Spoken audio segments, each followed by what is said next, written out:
हाय दोस्तों, हमारे official YouTube channel Purvanchal career classes पे आप सभी लोगों का स्वागत है। मैं यशवंत सर एनसीईआरटी की सार संग्रह में साइंस सब्जेक्ट को लेकर आपके सामने उपस्थित हूं, जिसमें हमारा चैप्टर 3 तक समाप्त हो चुका है, जिसकी मैंने पूर्ण व्याख्या आपके सामने की है। आशा करते हैं वो आपको बहुत अच्छा समझ में आया होगा और आप उसका रिवीजन भी कर रहे होंगे। तो फिर उसके बाद उसी क्रम में हम लोग चलते हैं अपने कक्षा 6 की एनसीईआरटी के साइंस में चैप्टर नंबर 4 पर, जिसका शीर्षक है दोस्तों पौधों को जानिए। तो दोस्तों आप सभी लोग जानते हैं कि हमारे आसपास विभिन्न प्रकार के पौधे पाए जाते हैं, जिसमें कुछ आपको घास मिलते हैं, कुछ बड़े वृक्ष मिलते हैं, कुछ छोटे पौधे मिलते हैं, कुछ शाक मिलते हैं। तो इस तरह से विभिन्न प्रकार के पौधों से हम घिरे हुए हैं दोस्तों। तो फिर उसमें आपको वर्गीकृत करना है, पौधों के बारे में जानिए। जो लेसन है आपका, उसमें आपको पौधों को थोड़ा वर्गीकृत करना है, विश्लेषित करना है, अलग अलग करना है कि पौधे होते कैसे कैसे हैं। तो दोस्तों उसमें आपका जो पहला दिया हुआ है वह है शाक, दूसरा है झाड़ी और तीसरा दिया है आपके लिए वृक्ष। तो दोस्तों इसमें सबसे पहला जो है आपका क्या है, शाक है। तो शाक होता क्या है दोस्तों? तो आइए दोस्तों इसमें जानते हैं। आपको तने के आधार पे बांट के दिया है, आपको जो उसका पौधे का तना होता है उसी के आधार पे आपको पौधों का वर्गीकरण किया गया है। तो दोस्तों इसमें जो आपका है शाक, शाक किसे कहते हैं? शाक में आपका आता है जैसे पालक हो गया, और क्या हो गया, मेथी हो गई, सोया हो गया। ये सारी चीजें आपकी छोटे सरसों का पौधा हो गया। बड़े सरसों का पौधा ना लीजिए, छोटे सरसों का पौधा ले लीजिए, सरसों का साग होता है। तो इसी तरह से शाक वाले पौधे भी होते हैं। तो इनको हम वर्गीकृत कैसे करेंगे कि ये शाक है? तो जिनका तना हरा और कोमल होता है दोस्तों, और आकार में छोटा होता है, उन्हें हम शाक कहते हैं। क्या कहते हैं दोस्तों? तना हरा, कोमल व छोटा होता है, उसे हम क्या कहते हैं? शाक कहते हैं। तो दोस्तों आइए देखते हैं शाक। वे पौधे जिनका तना हरा कोमल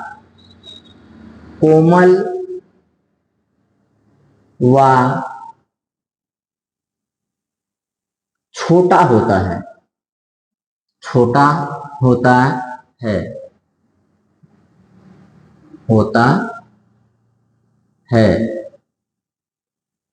उन्हें,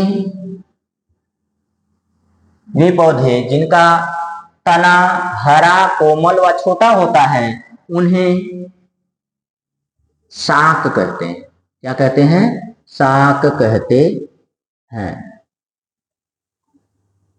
आशा करते हैं दोस्तों समझ में आया होगा आपको। और साथ में हम कुछ उदाहरण दे दें आपको, तो पालक हो गया, सोया हो गया, सोया जिसे कहते हैं, सोया हो गया, और सोए के साथ आपका हो गया मेथी हो गई, और दोस्तों ऐसे ही जो पौधे होते हैं उन्हें क्या कहा जाता है? शाक की श्रेणी में रखा जाता है। ऐसे पौधे को किस में रखा जाता है दोस्तों? शाक की श्रेणी में रखा जाता है। फिर आए दोस्तों, क्या दिया गया है आपको? झाड़ियां। क्या दिया गया है दोस्तों? झाड़ियां दी गई हैं। तो अब झाड़ियों में क्या होता है दोस्तों? तो झाड़ियों में ऐसा होता है, कुछ पौधे ऐसे होते हैं जिनके तने छोटे व कठोर होते हैं। तने छोटे होते हैं और क्या होते हैं? कठोर होते हैं, और इनकी शाखाएं जो होती हैं तने के समीप होती हैं। क्या क्या बताया मैंने? तना छोटा, कठोर व इनकी शाखाएं जो होती हैं वो तने के समीप होती हैं। इन्हें हम क्या किस श्रेणी में रखते हैं दोस्तों? झाड़ी की श्रेणी में रखते हैं। किसमें रखते हैं? झाड़ी की श्रेणी में रखते हैं। तो क्या हो गया? पहला वे पौधे या ऐसे पौधे पौधे जिनका तना छोटा व कठोर होता है, छोटा व कठोर और कठोर और शाखाएं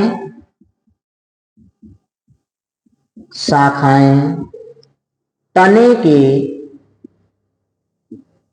समीप होती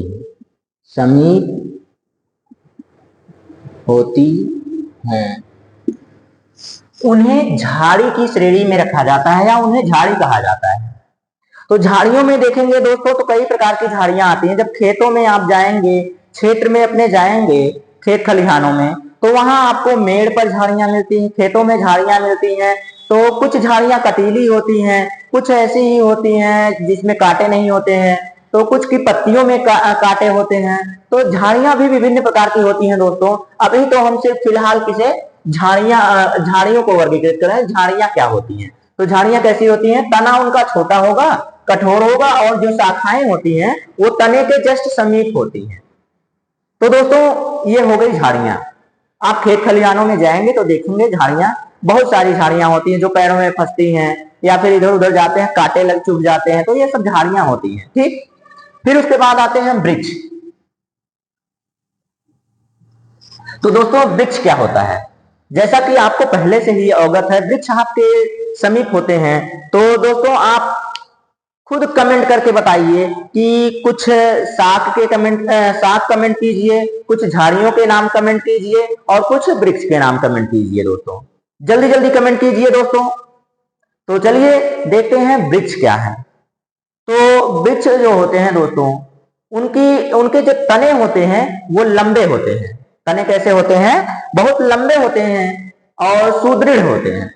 कैसे होते हैं, सुदृढ़ होते हैं। और इनकी शाखाएं क्या होती हैं, बहुत दूर दूर होती हैं। शाखाएं क्या होती हैं, भूमि से बहुत अधिक दूरी पर होती हैं, ऊंचाई पर होती हैं, उन्हें वृक्ष कहा जाता है। तो दोस्तों समझ में आया आपको, ये वे पौधे जो अधिक ऊंचाई पे होते हैं, सुदृढ़ तने होते हैं और इनकी शाखाएं जो होती हैं भूमि से अधिक ऊंचाई पर होती हैं, उन्हें वृक्ष कहते हैं। तो आइए देखें,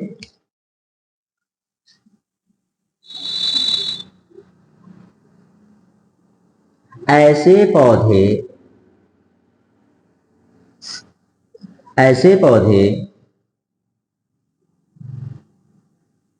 जिनकी ऊंचाई अधिक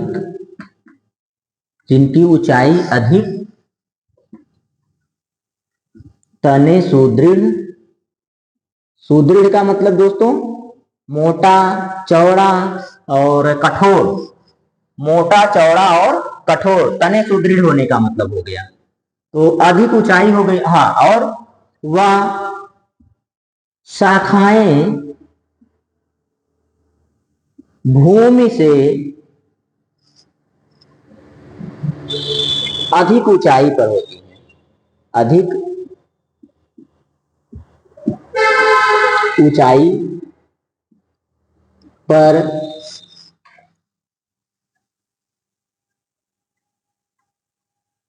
होती हैं, उन्हें वृक्ष कहते हैं दोस्तों। तो तीनों श्रेणियां आपको समझ में आ गई होगी दोस्तों, शाख, झाड़ी और वृक्ष।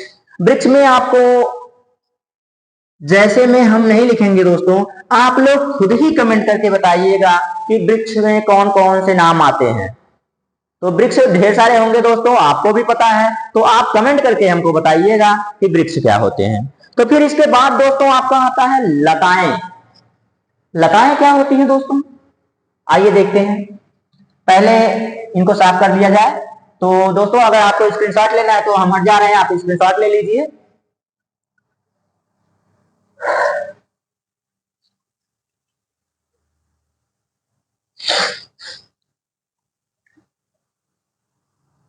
चलिए आते हैं दोस्तों, साफ करते हैं इसको।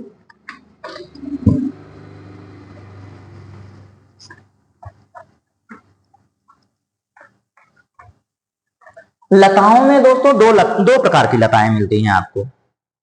लताओं में आपको दो प्रकार की लताएं मिलती हैं, एक विसर्पी लताएं और एक आरोही लताएं।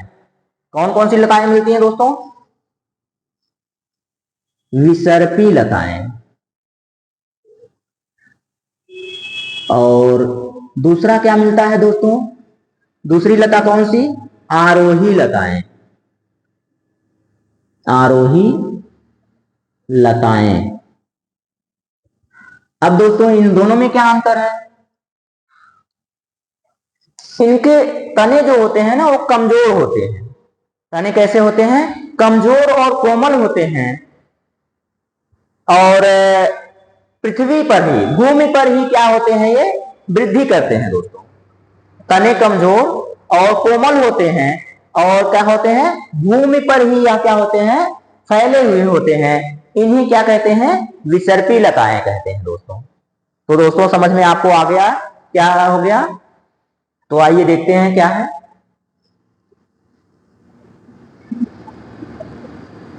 तने कमजोर व कोमल होते हैं। कैसे होते हैं? कोमल होते हैं, सीधे खड़े नहीं रह सकते, और ये ऐसे पौधे,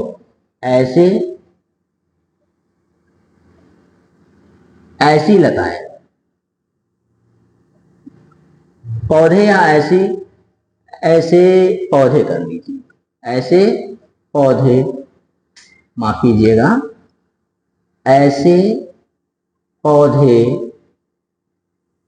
सीधे खड़े नहीं रह सकते हैं,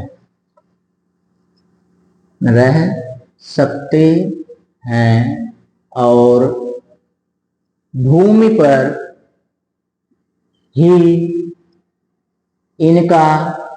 पर ही इनका विस्तार होता है या फैलाव होता है। विस्तार या फैलाव लिख लीजिए, फैलाव होता है दोस्तों। अब समझ में आ गया होगा दोस्तों, इनके तने कमजोर होते हैं, कमजोर व कोमल होते हैं, और ऐसे पौधे सीधे नहीं खड़े रह पाते, क्योंकि इनका तना इतना कमजोर होता है कि ये झुक जाते हैं हमेशा। ये क्या होते हैं? झुक जाते हैं। और इनका फैलाव कहाँ होता है दोस्तों? इनका फैलाव भूमि पर होता है। भूमि पर होने का मतलब, अब जैसे मैं उदाहरण दे दें दोस्तों आप लोगों को, तो उदाहरण में आप देखिएगा तरबूज, खरबूज, ककड़ी, करेला और तोरई। तो ये जो सारी चीजें होती हैं, देखिए तरबूज, खरबूज, ककड़ी, करेला, तोरी जिसे कहते हैं, नेनुआ, सरपुतिया। दोस्तों लोकल भाषा में इनको क्या कहते हैं? हमारी क्षेत्रीय भाषा में इनको क्या कहते हैं? नेनुआ, सरपुतिया ऐसे कहते हैं, ये तोरई जो होती है। तो दोस्तों आपकी क्षेत्रीय भाषा में इनको क्या कहते हैं? आप कमेंट करके जरूर बताते रहिएगा दोस्तों, हमें भी तो पता चलेगा कि आपकी क्षेत्रीय भाषा में इनको क्या कहते हैं। तो देखिए ये क्या है, ये जो ऐसे पौधे होते हैं या ऐसी जो लताएं होती हैं, इनको हम विसर्पी लताएं कहते हैं। ठीक, तो आशा करते हैं आपको समझ में आया होगा। फिर आते हैं आरोही लताएं। तो दोस्तों लताओं की परिभाषा तो आपको समझ में आ गई होगी। तने कमजोर होते हैं, कोमल होते हैं, सीधे खड़े नहीं हो सकते हैं। ठीक, लेकिन ये आरोही क्या हो गया फिर इसमें? ये विसर्पी हो गए, क्योंकि ये भूमि पर ही इधर उधर फैले होते हैं। सर्प की तरह से देखिए, ऐसे ही फैले होते हैं, ऐसे या तो इधर उधर, चारों तरफ ये फैल सकते हैं। ठीक, फिर उसके बाद आपका आता है ये जो है आरोही लताएं। तो दोस्तों आरोही लताएं क्या होती हैं? इनके भी तने कैसे होते हैं? तने कमजोर और कोमल होते हैं। ऐसी लताएं जिनके तने कमजोर व कोमल होती हैं, कोमल होती होते हैं, होते हैं, और यह किसी स्तंभ की सहायता से, स्तंभ स्तंभ की सहायता से ऊपर की ओर, ऊपर की ओर बढ़ते रहते हैं, बढ़ते रहते हैं। उन्हें क्या कहते हैं दोस्तों? आरोही लताएं कहते हैं। जैसा कि आप लोग गेट पर या फिर अपने घर के आसपास देखे होंगे कि गेट के पास या फिर छत के पास या फिर दीवार के पास आप देखते होंगे कि कुछ लताएं ऐसी होती हैं जो उनके सहारे क्या होती हैं, रस्सी के ऊपर से रस्सी लटका दीजिए तो उनके सहारे वह ऊपर की तरफ चढ़ती रहती हैं। यदि नीचे गिर जाती हैं तो वह खराब हो जाती हैं, सड़ जाती हैं। लेकिन जब ऊपर की तरफ भागती हैं तो देखेंगे ढेर सारी लताएं ऊपर की तरफ चढ़ती चली जाती हैं, कुछ फूल भी आते हैं उसमें, लताओं में। तो ये जो होते हैं ऊपर की तरफ जो लताएं जाती हैं उन्हें क्या कहते हैं? आरोही लताएं कहते हैं। तो दोस्तों आशा करते हैं आपको विसर्पी लताएं और आरोही लताएं समझ में आ गया होगा। तो फिर दोस्तों आपके जो सिलेबस में है वो है पत्तियां। वो क्या है? पत्तियां हैं दोस्तों। तो देखते हैं पत्तियां क्या होती हैं। पत्तियों से पहले दोस्तों देख लिया जाए तने क्या होते हैं। तना, ये जो कोमल तना, कठोर तना या फिर सुदृढ़ तना, ये जो हम लोग देख रहे हैं उनको देख लें पहले। तने, जिसको अंग्रेजी में हम लोग स्टेम कहते हैं, तना। तना क्या होता है दोस्तों? तो तना जो होता है वो क्या होता है? जड़ और शाखाओं के मध्य क्या होता है? मध्य का भाग होता है। जड़ और शाखाओं के मध्य का भाग होता है जो पौधे या वृक्ष को आधार प्रदान करता है। क्या प्रदान करता है? स्तंभ प्रदान करता है, या फिर उसे हम कह लें कि एक आकार प्रदान करता है। क्या करता है? आकार प्रदान करता है। और इसी में से क्या होते हैं? तने का कार्य क्या होता है दोस्तों? तो तने का कार्य यह होता है कि वह पौधे को क्या करता है? स्तंभ प्रदान करता है, और साथ ही साथ संवहनी क्रियाएं इसी में होती हैं। संवहनी क्रियाओं का मतलब कि जड़ से, जैसे देख लीजिए आप, एक ये पौधा बना लीजिए, ये पौधा हो गया आपका। तो ये हमने मान लिया कि पौधा हो गया। तो ये जड़ है और ये शाखाएं हैं। इनके जो ये बीच का भाग है ये इनको क्या प्रदान कर रहा है? स्तंभ प्रदान कर रहा है। स्तंभ के साथ साथ यह आकार भी प्रदान कर रहा है। ठीक, आकार के साथ साथ इसका कार्य क्या होता है? संवहनी, संवहन की क्रिया, संवहनी क्रियाओं को संचालित करने में सहारा प्रदान करता है। संवहनी क्रियाएं इसमें जो होती हैं, क्रियाएं लिखिए। संवहनी क्रियाओं को सहारा प्रदान करता है। क्यों? जैसे कि यहां देखिए पत्तियां जब प्रकाश संश्लेषण का कार्य करके भोजन बनाती हैं तो यह जड़ की तरफ लेके जाता है। इसमें सिराएं होती हैं, इसमें क्या होती हैं? सिराएं होती हैं, जड़ की तरफ ले जाता है। और फिर जब यहाँ जड़ में जल और खनिज लवण जो होते हैं इनको यह ऊपर की तरफ ले जाने में सहारा प्रदान करता है। तो दोस्तों यही होता है संवहनी क्रियाएं प्रदान करना। तो आपको समझ में आ ही गया होगा। तो चलिए उनकी परिभाषा थोड़ा सा उनके बारे में लिख लेते हैं कि तने क्या होते हैं। ठीक दोस्तों,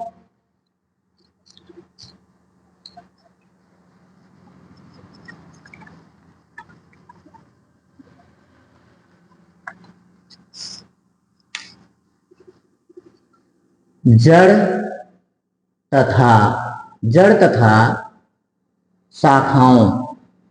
शाखाओं के मध्य का भाग जो पौधों में संवहनी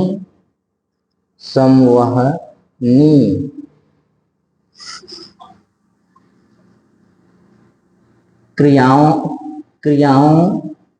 के लिए उत्तरदायी होता है उत्तरदायी होता है और पौधों को स्तंभिक सहारा प्रदान करता है। स्तंभिक सहारा प्रदान करता है। क्या करता है? प्रदान करता है। उसे तना कहते हैं। तो दोस्तों ये जो परिभाषाएं हम लिखवा रहे हैं ये आपको किसी भी इंस्टीट्यूट, किसी भी संस्था में या किसी भी विद्यालय में नहीं मिलेगा दोस्तों। यह जितने अच्छे से आपको शब्दों के माध्यम से, वाक्यों के माध्यम से पिरोकर बताया जाता है, यह आपको कहीं नहीं मिलने वाला है दोस्तों। ऐसे बेहतर कंटेंट आपको कहीं नहीं मिलेंगे, ये हमारा वादा रहा आपसे।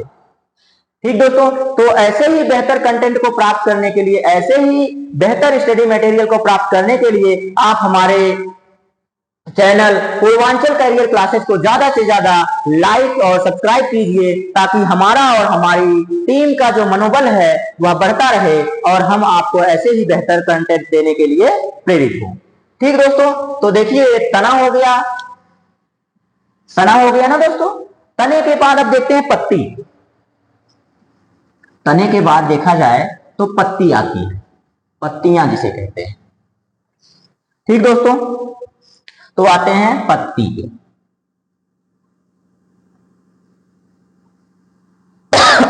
माफ कीजिएगा दोस्तों।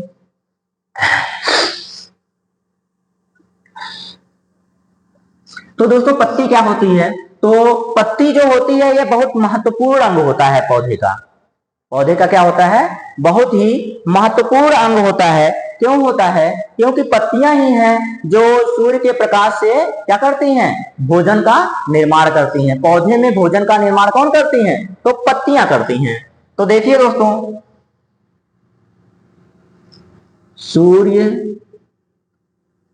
के प्रकाश को अवशोषित करके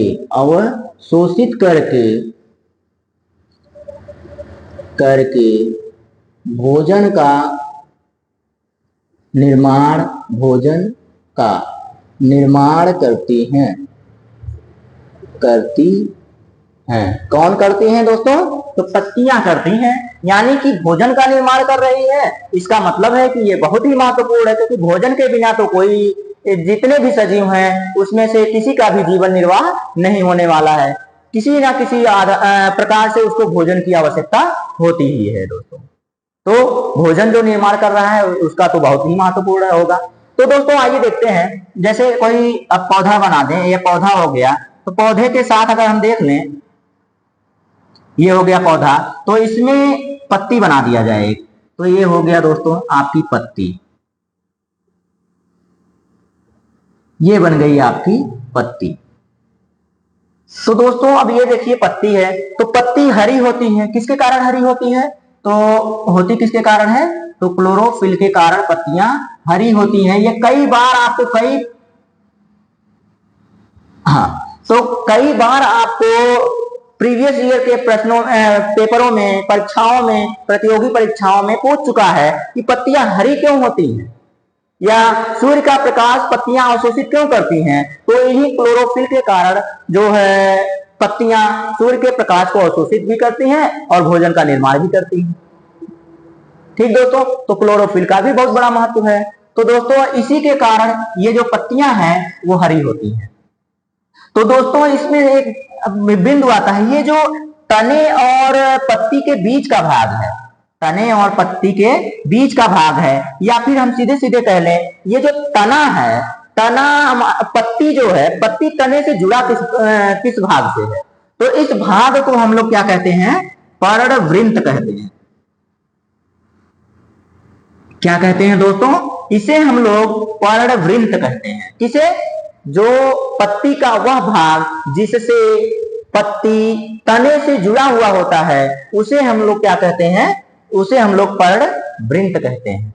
और ये जो चपटा भाग है, ये जो यहां से यहां तक का ये पूरा भाग है दोस्तों, इस भाग को हम लोग क्या कहते हैं?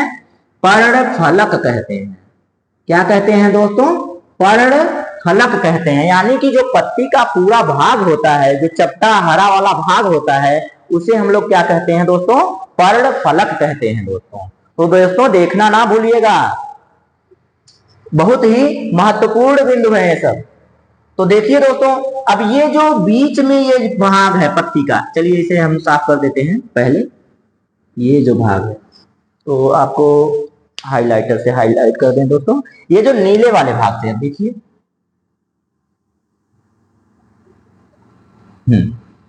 ये जो हमने नीला कलर कर दिया, नीले कलर का मतलब ये जो पत्ती पूरी हमने बनाया है, ये जो भाग है,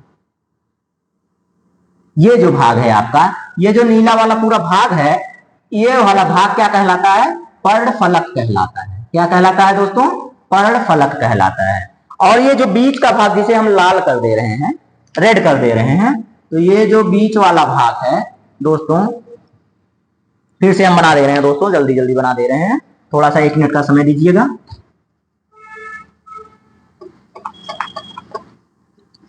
हमारे पास कलर उपलब्ध है तो हम उसी का सहारा ले लें, उसका उपयोग कर लें। तो ये हो गया आपका, हाँ ये हो गया, और ये जो भाग हो गया आपका यहां से यहां तक, और तीसरा वाला बना दे रहे हैं आपको ब्लैक से। ये हो गया दोस्तों। आज आशा करते हैं आप लोगों को अच्छी लग रही होगी पत्ती वैसे बहुत खराब तो नहीं बनाए हैं दोस्तों। देखिए, तो इसमें से हमने कहा था कि ये जो लाल वाला भाग है, ये क्या है? पर्णवृंत है, जो जिससे यह जुड़ा हुआ है, तने से जुड़ा हुआ भाग क्या है? पर्णवृंत है। और ये जो हमने कहा कि ये जो नीला वाला भाग है, पूरा जो पत्ती है हरा वाला, उसी को हम लोग क्या कहते हैं? पर्णफलक कहते हैं। और ये जो बीच में भाग, यहां से देखिए दोस्तों, ये जो नीले से जुड़ा हुआ है, जहां से नीला शुरू हो रहा है, ये जो सिरा आया, ये जो पतला सा भाग है जिसको हम ब्लैक कर रहे हैं, तो ये वाला दोस्तों, ये जो भाग है, इसे मध्य सिरा कहा जाता है दोस्तों। क्या कहा जाता है दोस्तों? मध्य सिरा कहा जाता है। ठीक, तो और ये जो भाग हैं, ये जो इधर उधर निकले हुए हैं, ये देखिए आपके, ये वाला भाग और ये वाला, इन्हें हम लोग सिराएं कहते हैं। इन्हें हम लोग क्या कहते हैं? सिराएं कहते हैं। इन्हें क्या कहते हैं दोस्तों? सिराएं कहते हैं। और उसके बाद आप देखेंगे तो इस तरह से जालिका नुमा संरचना होती है। क्या होती है दोस्तों? ऐसे पत्तियों में जालिका नुमा, जब पत्ती सड़ जाती है या गल जाती है, देखते हैं दोस्तों आप, घटित होती है, तो उसमें ऐसी संरचनाएं दिखाई देती हैं। तो इन्हें क्या कहते हैं दोस्तों? जो ये सिराएं जो होती हैं, अब ये जो पूरा भाग है, सिरा विन्यास हो गया, सिरा विन्यास से ही जालिका रूपी निकलती है। ये जो ढेर सारी सिराएं दिख रही हैं आपको, इन्हें हम लोग क्या कहते हैं? सिरा विन्यास कहते हैं। ये जो ढेर सारे हैं, इनको हम लोग क्या कहते हैं दोस्तों? सिरा विन्यास। या इन्हीं सिरा विन्यास से उत्पन्न होता है आपका जालिका रूपी। इसी को हम लोग जाल के नुमान संरचना बना देते हैं। जैसे दोस्तों आप लोग देखते होंगे, पत्तियां जब टूट के गिर जाती हैं तो सूखती हैं, सूखने के बाद धीरे धीरे उनका ऊपर की जो परत होती है वो खत्म हो जाती है। तब आप पत्ती को उठा के देखेंगे तो वो जाल नुमा संरचना बनी होती है। उसी जाल नुमा संरचना को सिरा विन्यास या जालिका रूपी कहते हैं। फिर उसके बाद आपका आता है दोस्तों, ये सारी चीजें तो हो गई कि जालिका रूपी किसे कहते हैं और ये सब किसे कहते हैं। तो ये जो दोस्तों हमारा ये सिराएं हैं, ये जो सिराएं हैं दोस्तों, ये 2 प्रकार की हैं। देखिए, एक तो ये बना है जो कोण रूपी है, कोण रूपी बना रहा है, कोण की तरह से बना रहा है। और दूसरी जो सिराएं होती हैं दोस्तों, ऐसी पत्तियां होती हैं। देखिए, ऐसी पत्तियां होती हैं जिसमें सिराएं ऐसे सीधी सीधी होती हैं। इन सीधी सिराओं को हम लोग क्या कहते हैं दोस्तों? समानांतर सिरा। समानांतर नहीं, समांतर सिराएं कहते हैं दोस्तों। क्या कहते हैं दोस्तों? समांतर सिराएं। तो दोस्तों आपको थोड़ा थोड़ा हम सबके बारे में बताते चल रहे हैं और आसान भाषा में समझाते चल रहे हैं, ताकि आपके पेपर में कोई समस्या ना हो दोस्तों। तो मेहनत हमारी होगी, सफलता आपकी होगी। बस आप हमारे साथ अंत तक बने रहिए दोस्तों। बस इतना सा काम है आपका, और कोई शुल्क नहीं देना है, यह पूर्णतः निःशुल्क है आप लोगों के लिए दोस्तों। तो देखिए, ये जो सीधी सीधी जाता है, यानी कि जो ये सिराएं होती हैं, सीधी सीधी सिराएं होती हैं, जैसे कि आप देखते होंगे बांस या गेहूं की पत्तियां जब देखते होंगे, बांस और गेहूं की पत्तियां जब देखते हैं दोस्तों, तो उसमें ये सिराएं आपको सीधी सीधी दिखेंगी। तो ये जो सीधी सीधी शिराएं दिखती हैं उनको समांतर शिराएं कहते हैं। उनको क्या कहते हैं दोस्तों? समांतर शिराएं कहते हैं। तो आपको समांतर शिराएं, शिराएं, पर्णवृंत और पर्णफलक, मध्य शिरा, शिरा विन्यास, सारी चीजें आशा करते हैं दोस्तों समझ में आ गया होगा। उसके बाद हम देखते हैं कि प्रकाश संश्लेषण की क्रिया। प्रकाश संश्लेषण क्या होता है दोस्तों? तो प्रकाश संश्लेषण दोस्तों पौधों में भोजन बनाने की प्रक्रिया होती है। पौधों में भोजन बनाने की क्या होती है? प्रक्रिया होती है। तो प्रकाश संश्लेषण में भाग कौन कौन लेता है दोस्तों? तो प्रकाश संश्लेषण में जो होता है वो पत्तियां होती हैं दोस्तों। क्या होती हैं? पत्तियां ही क्या करती हैं? भोजन बनाती हैं। तो आप लिख लीजिएगा, ये बहुत ही महत्वपूर्ण है दोस्तों। यहां से क्वेश्चन आपको बनते रहते हैं, बराबर बनते रहते हैं किसी भी आप संश्लेषण। तो किसी भी आप प्रतियोगी परीक्षा में देखेंगे तो प्रकाश संश्लेषण से क्वेश्चन देखने को मिल जाता है। तो दोस्तों आइए देखते हैं कि ये प्रकाश संश्लेषण क्या है। तो प्रकाश संश्लेषण में आए तो प्रकाश संश्लेषण किसके द्वारा होता है? तो पत्तियों में होता है। यह क्रिया कहाँ होती है? पत्तियों में होती है। तो पत्तियों में होती है तो जब पत्तियां क्या करती हैं दोस्तों? कार्बन डाइऑक्साइड और कार्बन डाइऑक्साइड के साथ क्या? जल, जो नीचे से जड़ जो होता है वो जल को अवशोषित करता है। जल और क्लोरोफिल जो होता है हमारा दोस्तों, क्लोरोफिल ही हमारा क्या करता है? प्रकाश, किसका प्रकाश? सूर्य के प्रकाश को अवशोषित करता है। सूर्य के प्रकाश की उपस्थिति में, सूर्य के प्रकाश की उपस्थिति में दोस्तों। तो सूर्य के प्रकाश की उपस्थिति में ये जो क्लोरोफिल होता है दोस्तों, क्लोरोफिल। अब ये जो क्लोरोफिल है ये सूर्य के प्रकाश को क्या करता है? एब्जॉर्ब करता है। एब्जॉर्ब का मतलब अवशोषित करता है। अब ये जो कार्बन डाइऑक्साइड है इसका 6 अणु, जल के 6 अणु, जब ये सारी चीजें मिलती हैं तब जाके पत्ती क्या करती है? भोजन का निर्माण करती है। और भोजन कौन सा होता है इसमें? C6 होता है, H12 होता है, O6 होता है और साथ में आपके ऑक्सीजन गैस निकलती है। तो ऑक्सीजन के भी कितने अणु होते हैं? 6 अणु होते हैं। तो दोस्तों समीकरण भी आपका संतुलित हो गया है देखिए, और इधर ये जो निकला है ये भी हो गया है दोस्तों। तो इसे क्या कहते हैं दोस्तों? तो इसे कहते हैं कार्बन डाइऑक्साइड, और इसे क्या कहते हैं दोस्तों? तो ये तो आपको पता ही होगा, इसे जल कहते हैं। और ये जो बना है दोस्तों जिसे पौधे का भोजन कहते हैं या मंड कहते हैं, तो ये है दोस्तों ग्लूकोज। क्या है दोस्तों? ग्लूकोज है। और ये क्या है दोस्तों? तो ये ऑक्सीजन है। क्या है दोस्तों? तो ये है ऑक्सीजन। ठीक, ये ऑक्सीजन हो गया। तो ये हो गया दोस्तों प्रकाश संश्लेषण की क्रिया या पौधों में भोजन बनाने की क्रिया हो गई दोस्तों। तो आशा करते हैं आपको बहुत अच्छे से समझ में आया होगा दोस्तों। तो दोस्तों आपसे एक क्वेश्चन है दोस्तों, तो कि पौधे श्वसन की क्रिया में कौन सी गैस का इस्तेमाल करते हैं? कौन सी गैस का प्रयोग करते हैं या इस्तेमाल करते हैं दोस्तों? तो कमेंट करके जरूर बताइएगा दोस्तों। ये आप लोगों के लिए हमारा आज का होमवर्क है। ये हम आप लोगों को होमवर्क दे रहे हैं दोस्तों। आप सर्च करके बताइएगा या फिर कहीं से किसी से पूछ के बताइएगा कि पौधे श्वसन की क्रिया में कौन सी गैस का प्रयोग करते हैं। ठीक दोस्तों, आशा करते हैं आपको बहुत ही मजा आया होगा। आप ऐसे ही स्वस्थ रहिए, मस्त रहिए और अपनी पढ़ाई में व्यस्त रहिए दोस्तों। और ऐसे ही कंटेंट को प्राप्त करने के लिए हमारे YouTube चैनल को पूर्वांचल करियर क्लासेस को ज्यादा से ज्यादा लाइक, सब्सक्राइब और शेयर कीजिए दोस्तों। और इस होमवर्क का उत्तर देना ना भूलिएगा दोस्तों, कमेंट जरूर कीजिएगा दोस्तों। इससे आपके अध्ययन का पता चलेगा कि आप कितना अच्छा अध्ययन कर रहे हैं दोस्तों। तो ये प्रश्न जो आपका है, पौधे श्वसन की क्रिया में कौन सी गैस का प्रयोग करते हैं या इस्तेमाल करते हैं दोस्तों, तो जरूर कमेंट कीजिएगा दोस्तों। बस आज के लिए इतना ही। बाकी जो आपका बच रहा है वो हम अगली वीडियो में जरूर लेके आएंगे दोस्तों, जल्द ही आपके सामने उपस्थित होंगे।